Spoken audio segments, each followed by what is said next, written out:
जैसे ही हम लो रिस्ट्रिक्शंस की तरफ जाएंगे, जैसे ही लाइफ थोड़ी और नॉर्मलाइज होगी स्टेप वाइज, अगर हम ये इन चीज़ों को पूरी तरह से नहीं अपनाएंगे तो फिर हमें उसका खामियाजा भुगतना पड़ेगा। वायरस का स्प्रेड प्रमोट होगा, चेन्स ऑफ ट्रांसमिशन आगे आएंगी, बढ़ेंगी, फ्लरिश होंगी और नुकसान होगा। तो फिर बार बार कहने की ज़रूरत पड़ रही है और इसलिए माफ़ी करिए, लेकिन ये बहुत ज़रूरी है कि चौकसी रहे, लापरवाही ना हो और जो हमने इंडिविजुअली करना है वो अप्रोप्रिएट हो, और जब हमने समूह या समाज की तरह करना है, फैमिली की तरह करना है, कम्युनिटी की तरह करना है, उसमें भी हमारी बिल्कुल एक रिस्पॉन्सिबिलिटी और जिम्मेवारी की झलक होनी चाहिए। इसलिए जो कोविड अप्रोप्रिएट बिहेवियर रखना है, मास्क पहनना है, 2 गज की दूरी रखनी है, भीड़ नहीं करनी है, पार्टियों का टाइम अभी नहीं आया है। इसी प्रकार अगर आप बंद माहौल में हैं, लोग हैं आपके सामने, तब भी मास्क पहनिए, बाहर भी मास्क पहनिए। तो ये सारी प्रिकॉशंस हमें लेके आगे बढ़ना होगा। और इसी प्रकार राज्यों में भी at the governance level, pandemic control level, अब हमें मौका है कि कुछ हम स्टेप्स लें। जैसे कि it will be nice to now do sero surveys. National sero survey की पूरी तैयारी हो गई है और इसी महीने में नेशनल जीरो सर्वे जो ICMR करते आए हैं वो अपने नेक्स्ट जीरो सर्वे का काम शुरू करेंगे। और वो बहुत लंबी प्रक्रिया नहीं होती, उससे हमें ये पता चलेगा कि भारत में ओवरऑल इस संक्रमण की जो इंटेंसिटी है, इन्वॉल्वमेंट है, इफेक्ट है, वो कहाँ तक पहुँचा है।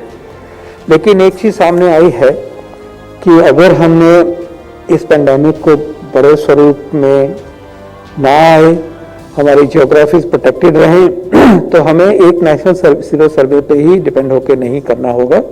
हमें राज्यों को भी सीरो सर्वेज करने के लिए उत्साहित करना होगा। ये वक्त है उस काम को करने का, और सर्वेलेंस जो है वो हर जियोग्राफी में हो, क्योंकि फैसले जो हैं वो स्टेट एंड सब स्टेट एंड डिस्ट्रिक्ट लेवल पे होने चाहिए।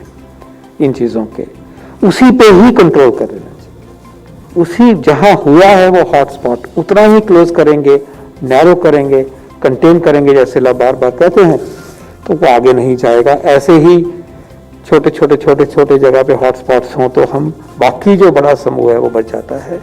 इसका हमें ख्याल करना होगा। तो आज ये रिफ्लेक्शन ये है कि सोचा जाए कि आगे ना हो। एक तो कोविड अप्रोप्रिएट बिहेवियर की बात है, दूसरा है कि जो चीज़ें हमें इन चीज़ों को गाइड करती हैं आगे बढ़ाने के लिए, जैसे कि सीरो सर्वे का मैंने आज जिक्र किया स्पेसिफिकली, ऐसी चीज़ों को, ऐसे काम को हम स्टेज पे करें। और अगली स्टेज में आते आते जो तैयारियां हम जितना कर पाएंगे उतना ही अच्छा है। इसी प्रकार जो सर्वेलेंस का है, डेटा एकत्रित करना है, म्यूटेशंस पे नज़र रखनी है, सीक्वेंसिंग होनी चाहिए, उसको कोरिलेट करना है क्लिनिकल डेटा के साथ, इंफॉर्मेशन के साथ, एपिडेमिक के बिहेवियर के साथ, उसके डायनामिक्स के साथ। इससे साथ साथ ग्लोबली नज़र रखनी है कि ये सब वेरिएंट्स का पैटर्न क्या इमर्ज हो रहा है, उसके ऊपर भी हमारी नज़र रहनी चाहिए, हमारा काम होना चाहिए, हमारी साइंस जो है वो इमर्ज होनी चाहिए। और वैक्सीन की तरफ आप देख रहे हैं कि एक्सेलरेशन हो रहा है। 25 करोड़ का आंकड़ा 1-2 दिन में पूरे होने की पूरी उम्मीद है। और इसके बाद में, जैसे अभी आप भी महसूस कर रहे होंगे, पिछले महीने की तुलना में इस महीने उपलब्धता में बढ़ोतरी हुई है। ये बढ़ोतरी और भी आगे होगी, और जो नई व्यवस्था के अधीन जो सेंटर और स्टेट का जो तालमेल है वो और भी बढ़ेगा, प्रोक्योरमेंट और आसान होगी। इसलिए हम उम्मीद कर सकते हैं कि उस तरफ हमारा काम और तेज गति पकड़ेगा। लेकिन एक बात हम फिर कहना चाहेंगे कि जिनको 1 डोज मिली है वो प्लीज़ दूसरी डोज लीजिए, थोड़ा एफर्ट करिए। ये ठीक नहीं है कि इवन हेल्थ वर्कर्स ने, बहुत सारों ने सेकेंड डोज नहीं ली है, फ्रंटलाइन वर्कर्स ने ली है और बुजुर्गों ने नहीं ली है। तो ये जैसे भी उपलब्धता बढ़ी है, ये काम थोड़ा आसान हो रहा है।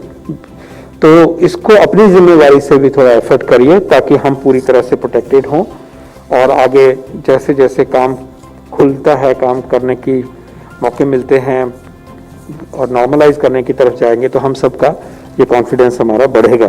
तो एक ये काम है। दूसरा, जैसे पहले भी मैंने कहा, 45 के ऊपर का जो ग्रुप है उसको हम चाहेंगे कि और भी आगे आके वैक्सीन को अपनाएं और हमें अब ये एक नैरेटिव पैदा करना है, हमें ये सबको एक बज़ पैदा करनी है देश में कि वैक्सीन उपलब्ध हो रहा है।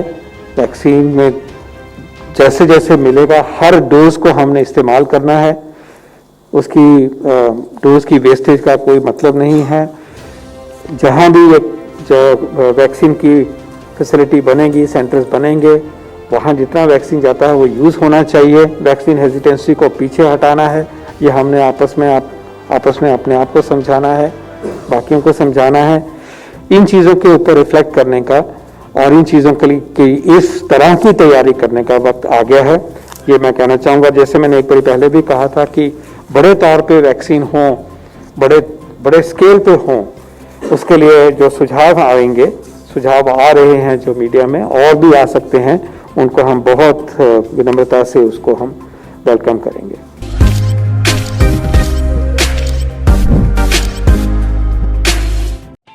ऐसे ही वीडियोस देखने के लिए सब्सक्राइब करें प्रदेश समाचार नेटवर्क और लेटेस्ट वीडियोस के नोटिफिकेशन के लिए बेल आइकन दबाना ना भूलें।